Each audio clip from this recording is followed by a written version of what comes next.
Guys, ট্রাকে করে ডাইনোসরের ডিম নেওয়ার সময় একটা ডিম ভুল করে নিচে পড়ে যায়, আর ডিমটা সোজা মুরগিতেও এসে পড়ে। মুরগি এসে ডাইনোসরের ডিমকে নিজের ডিম মনে করে তা দিতে শুরু করে।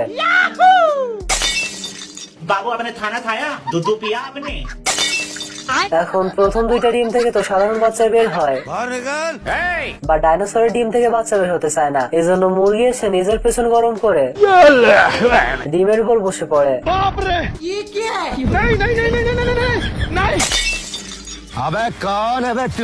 And এভাবে মুরগির ঘরে ডাইনোসরের জন্ম হয়। বাচ্চা ইমালে ডাইনোসর হওয়াতে খড়কুটা পুরো লুডুসের মতো মেরে দেয়।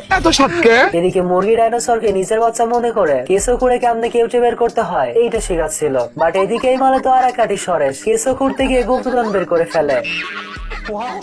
গাছের শেকড়, আর শেকড় ধরে টানাটানি করতে পুরো গাছে উঠে আসে, আর পুরো গাছটাকেই কেঁচো মনে করে খেয়ে ফেলে।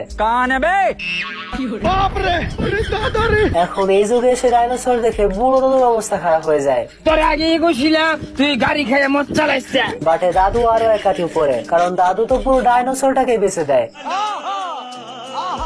এদিকে ডাইনোসর তার মুরগি মায়ের দুঃখে খাওয়া দাওয়া বন্ধ করে অসুস্থ হয়ে পড়ে, আর ডাইনোসরকে সুস্থ করতে ডাক্তার নিয়োগ দেওয়া হয়। এদিকে ডাক্তার যখনই পরীক্ষা করতে যাবে, আর এই ডাক্তার এখানে হার্টবিট চেক করতেছে।